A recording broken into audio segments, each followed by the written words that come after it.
இருக்கிறது தான் அந்த அல்கலைடு கண்டென்ட் வந்துட்டு அதிகமாக இருக்கும். அல்கலைடு கண்டென்ட் வந்துட்டு நமக்கு வந்துட்டு இருந்தால் தான் அவங்க வந்துட்டு அவங்க கேட்பாங்க, சார் இது மானாவாரியா.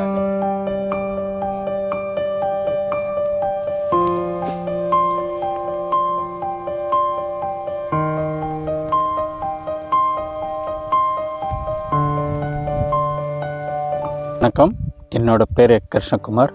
நான் விருதுநகர் மாவட்டம் மேலத்துலக்குங்குளம் கிராமத்தில் இருந்து பேசுகிறேன். நான் வந்துட்டு இங்கே என்னோடய ஸ்கூலிங் எல்லாமே வந்துட்டு இங்கே மலங்கனார் ஹையர் செகண்டரி அரசு ஸ்கூலில் படித்தேன். ரெண்டாவது வந்துட்டு டிப்ளமோ வந்துட்டு கரியாபட்டியில் படிச்சுட்டு பார்ட் டைமில் வந்துட்டு பிடெக் பண்ணேன் அண்ணா யூனிவர்சிட்டியில். ஒரு 20 வருஷமாக வந்துட்டு ஐடி கம்பெனியில் வேலை பார்த்துட்டு இருந்தேன். இந்த கொரோனா டயத்தில் ஒர்க் ஃப்ரம் ஹோம் இருக்கிறப்ப கொஞ்சம் அந்த டயத்தில் வந்துட்டு நம்ம விவசாயம் பண்ணலாம்னு சொல்லிட்டு ஸ்டார்ட் பண்ணேன்.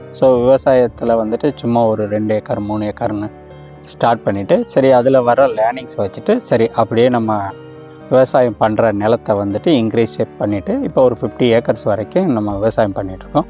50 ஏக்கர்ஸ் பார்த்திங்கன்னா ஒரு 2 ஏக்கர் தான் என்னோடய நிலம். 48 ஏக்கர்ஸ் எல்லாமே வந்துட்டு லீஸுக்கு எடுத்து பண்ணிகிட்ருக்கேன். இந்த 48 ஏக்கர்ஸில் வந்துட்டு பார்த்திங்கன்னா கடந்த ஒரு 5 வருடமாக நம்ம இங்கே மானாவாரி பயிர்கள், மக்காச்சோளம், உளுந்து, பாசி, குதிரைவாலி இந்த மாதிரி பண்ணிகிட்ருந்தோம். பட்டு ஒவ்வொரு டைம் வந்துட்டு நம்மளால் வந்துட்டு எக்ஸ்பெக்டட் ஈல்டோ இல்லை எக்ஸ்பெக்டட் இன்கமோ வர முடியல. அதனால என்ன, மழை டயத்துக்கு வர்றதில்லை, பிறகு இந்த படைப்புழு தாக்குதல், இந்த மாதிரி வந்துட்டு பிரச்சனை இருக்கிறதுனால நம்மளால் எதிர்பார்த்த அளவுக்கு வருமானம் ஈட்ட முடியல. அதில் நஷ்டம்தான் வந்துச்சு. அப்போயே கொஞ்சம் கொஞ்சமாக பண்ண பிறகு 2024 வந்துட்டு நவம்பரில் வந்துட்டு நம்ம மண்டல வேளாண்மை அறிவியல் ஆராய்ச்சி மையம் இங்கே அருப்புக்கோட்டையில் வந்துட்டு ஒரு கான்ஃபரன்ஸுக்கு கூப்பிட்ருந்தாங்க, நித்திய கல்யாணியை பற்றி பண்ணுறதுக்கு. ஆக்சுவலாக கான்ஃபரன்ஸில் போய் கலந்துக்கிட்டப்ப அந்த நித்திய கல்யாணியை பற்றியான ஒரு நாலேஜ் எனக்கு கிடைச்சது. சரி, இந்த நித்திய கல்யாணியை வந்துட்டு நம்ம பயிர் பண்ணலான்னு ஸ்டார்ட் பண்ணுறப்ப நல்லா நிலத்தை வந்துட்டு நல்லா சமநிலைப்படுத்தியாச்சு. அந்த மழை பெய்கிற ஒரு 10 நாள் முன்னாடி மழை பெய்யும் அப்படின்ற ப்ரிடிக்ஷன் வந்துட்டு நம்ம கேவிகே மூலமாக தெரிஞ்சுக்கிட்டு ஒரு 10 நாள் முன்னாடி வந்துட்டு இந்த நித்திய கல்யாணி வந்துட்டு விதைச்சாச்சு. 12வது நாள் நல்ல மழை, அந்த மழையில் வந்துருச்சு நவம்பர் லாஸ்ட்டில்.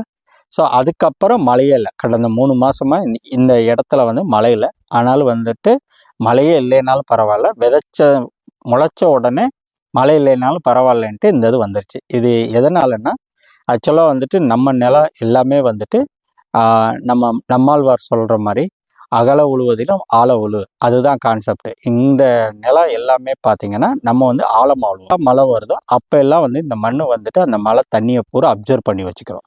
இது வந்துட்டு மோரார்லெஸ் வந்து ரெயின் ஹார்வெஸ்டிங், மழைநீர் சேகரிப்பு மாதிரி நிலத்திலே நம்ம மழைநீர் அப்போ மழை இல்லைனாலும் கூட அந்த கிரவுண்ட் வாட்டர், அதாவது வந்து அந்த ஈரப்பதத்திலே இந்த இது செடி வந்துருச்சு. மற்ற இடத்துல கூட முளைக்காமல் போயிடுச்சு, முளைச்சிருச்சு அப்படின்னு சொல்லுவாங்க. பட் நம்ம நிலத்தில் பார்த்திங்கன்னா ஓரளவுக்கு நம்ம எக்ஸ்பெக்டடு ஈல்டு கிடச்சிருச்சு. இன்னும் ஒரு 10 நாளில் வந்துட்டு நம்ம இதை ஹார்வெஸ்ட் பண்ணிடுவோம்.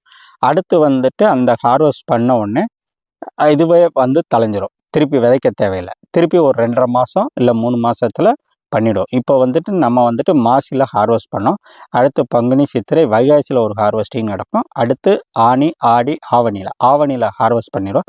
ஆவணியில் ஹார்வெஸ்ட் பண்ணிவிட்டு திருப்பி ஆவணியில் உளுந்து வச்சிருவோம் 3 மாதம். ஆவணி, புரட்டாசி, ஐப்பசி, மார்கழி வச்சுட்டு திருப்பி மார்கழி எண்டுலேயே நம்ம நித்திய கல்யாணி வச்சிருவோம். இப்போ மானாவாரி பார்த்திங்கனாலே நீங்கள் கேள்விப்படுறீங்க 6 மாதம்தான், 6 மாதம் மேக்ஸ் டு மேக்ஸ் விவசாயம் பண்ண முடியும். பட் ஆனால் நித்திய கல்யாணி இல்லை நம்ம உளுந்து, பாசிப்பயிறு, குதிரைவாளி இதெல்லாம் நம்ம பிளான் பண்ணி கொண்டு வச்சோம்னா நம்ம 365 டேஸும் விவசாயம் பண்ணலாம் மானாவாரியில். நினைக்கல, நீங்கள் ஐடி கம்பெனியில் வேலை பார்த்துட்டு எப்படி இதை மேனேஜ் பண்ணிங்கன்னா ரொம்ப சிம்பிள். சாட்டர்டே சண்டே எங்களுக்கு லீவுன்றனால அந்த ஃப்ரீ டைமில் வந்துட்டு இதுக்கு வந்து நீங்கள் ஒன்றும் எஃபர்ட்டெல்லாம் போட தேவையில்லை. இதில் வந்துட்டு நான் முன்னாடியே சொன்ன மாதிரி இந்த இடத்துல வந்து களை எடுக்கிறதுக்கு ஆள்கள் தேவையில்லை. ஆடு வச்சே நம்ம களை எடுத்துடலாம். ஆடு வந்துட்டு இந்த பயிரை மேயவே மேயாது, எக்ஸ்டர்னல் டேமேஜும் கிடையாது, எந்த ஒரு டேமேஜும் கிடையாது. இதுக்கு நீங்கள் மருந்தடிக்கணும், உரம் போடணும், அந்த பிரச்சனையே கிடையாது. விதைச்சா போதும், அறுவடை பண்ணிக்கலாம். அந்த மாதிரி ஒரு பயிர் இது.